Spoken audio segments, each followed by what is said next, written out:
OIC क्या irrelevant हो चुका हुआ है, ना वो कश्मीर पे कुछ कर सकता है, ना वो फ़लस्तीन पे कुछ कर सके। पर्टिकुलरली जैसे भारत ने 370-35 ए रिवोक किया तो शाह महमूद कुरैशी साहब जो हैं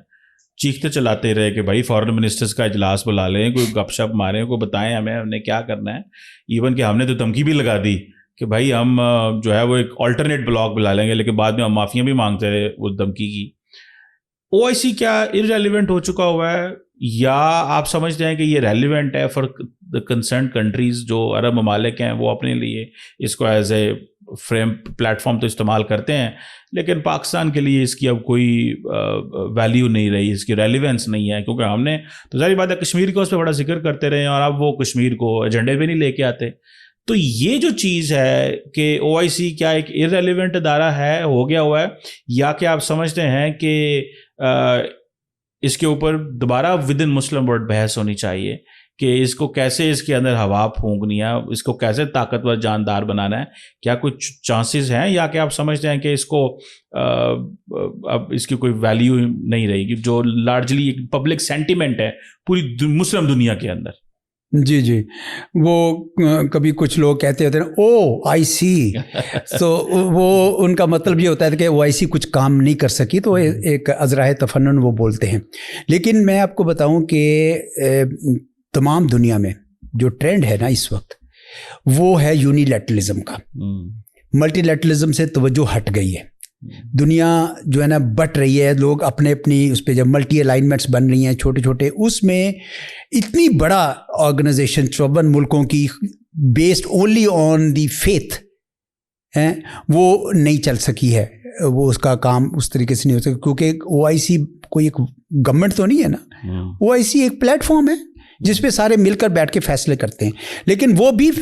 प्लेटफॉर्म जो है उसके ऊपर भी यकजाई तो नहीं आती।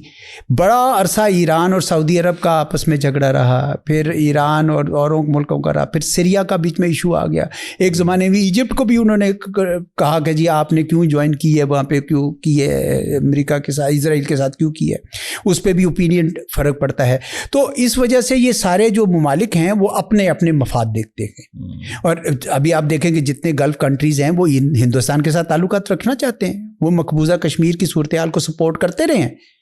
उनके राइट को, लेकिन हिंदुस्तान के साथ ताल्लुक तो ख़त्म नहीं करना चाहते हैं। तो सब प्रैग्मेटिक हुए हुए हैं, सब यूनिलैटरल हुए हैं, और इस वजह से ये सिलसिला, अभी आपको पता है कि जब ये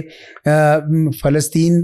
के कज़िया उठने से पहले, यानी ये जो हमास की जंग हुई है उससे पहले क्या हो रहा था, सारे अरब इजराइल के साथ नॉर्मलाइज करने का प्लान बना रहे थे, लेकिन हमास की और इजराइल की जंग के बाद से वो मामला थोड़ा सा रुक गया है। तो इस ओआईसी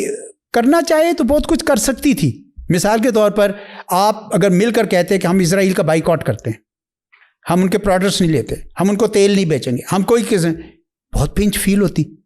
इजराइल जो है वो मजबूर होता है, लेकिन ऐसा नहीं करते, हर कोई अपने अपने इंटरेस्ट वॉच कर रहा है। तो इस वजह से ओआईसी के अंदर वो जान नहीं आ सकी, वो फैसले नहीं उस तरह के कर सके, बावजूद इसके कि सेक्रेटेरिएट बोलता है, सेक्रेटरी जनरल ओआईसी भी बोल लेता है, लेकिन मेंबर स्टेट्स है ना वो अपनी अपनी पॉलिसीज़ फॉलो करते हैं। तो पहले भी इसकी एक रिफॉर्म 2008 में सिलसिला चल चुका है, एक बार और कर लीजिएगा। इसमें बहुत सारे ऐसे ममालिक हैं जिसमें मुस्लिम मेजॉरिटी नहीं है, मुस्लिम माइनॉरिटी में एज लो एज 7%, 13%, 20% मुस्लिम्स हैं, वो मुल्क बैठे हुए हैं बीच में ओआईसी का, तो वो यकजहती नहीं आती, वो एक पॉलिसीज इख्तियार नहीं कर पाते हैं। लेकिन वैसे जेल में स्वात फिर हम इंडिया को क्यों नहीं बनने देते मेंबर ओआईसी का? अगर फॉर एग्जांपल ये क्राइटेरिया नहीं है जिससे आप कह रहे हैं, तो शाह महमूद कुरैशी जब उसने यूएई ने, जब सुषमा स्वराज साहब आई थिंक तब फॉरेन मिनिस्टर थी जी जी, तो उनको बुलाया तो पाकिस्तान ने बड़ा प्रोटेस्ट किया, तो फिर इंडिया को क्यों नहीं बनने देते? वो कहते हैं हमारे पास भी तो 25-30 करोड़ मुसलमान हैं। हाँ हैं, लेकिन इंडिया मुस्लिम मेजॉरिटी मुल्क नहीं है, और जब से चार्टर बना है 2008 में जब रिवाइज हुआ है तो उसमें ये लिखा हुआ था कि मुस्लिम आइंदा से, क्योंकि पहले मुस्लिम माइनॉरिटी मुल्क भी आगे हुए थे, और निकालना मुश्किल होता है किसी मुल्क को, तो उन्होंने कहा आइंदा के लिए हम सिर्फ मुस्लिम मेजॉरिटी मुल्क को इसमें आने देंगे, इसलिए हिंदुस्तान को उसमें नहीं। अब तो जो हिंदुस्तान मुसलमानों के साथ कर रहा है वहाँ पे सरकार, उसके बाद तो इसी में उनके लिए हमदर्दी तो हो सकती है जो है, लेकिन वो उसके मेंबर क्या बनना चाहेंगे।